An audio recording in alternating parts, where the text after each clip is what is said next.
Are you a migrant in Australia or planning to come to Australia?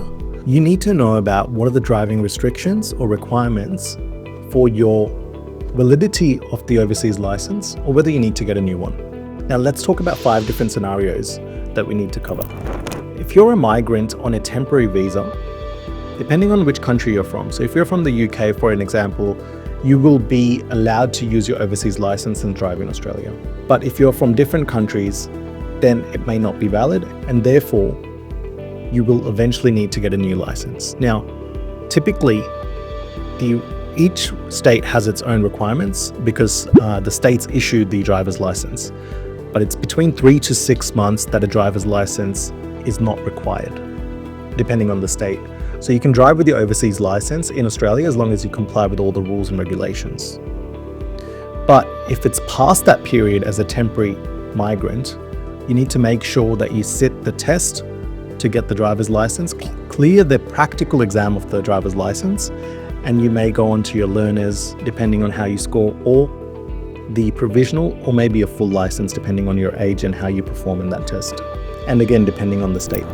If you're coming for a temporary purpose, you can also get an international driver's permit from your country, and depending on if your country does this and it has an agreement, there's a lot of countries covered in this, then you can use that driver's permit to drive in Australia.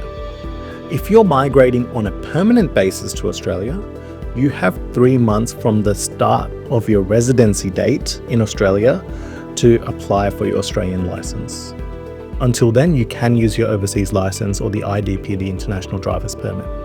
If you're a migrant with a non-recognised overseas license, that means Australia doesn't recognise it at all, then you need to definitely do that test that I was talking about, which is going to do the theory or theoretical exam, then followed by the practical exam if you clear that, and then you'll be issued with the relevant learners or provisionals license. More than likely you'll have to do the learners.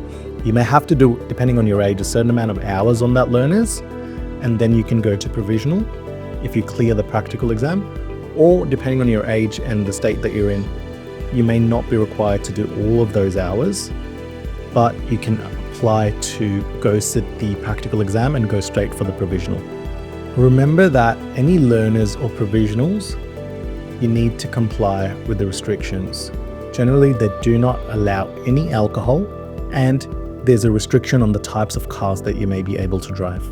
For anyone that doesn't actually have a license, you can still obtain this in Australia. You can get there and follow that same procedure and obtain your license even if you didn't have one overseas.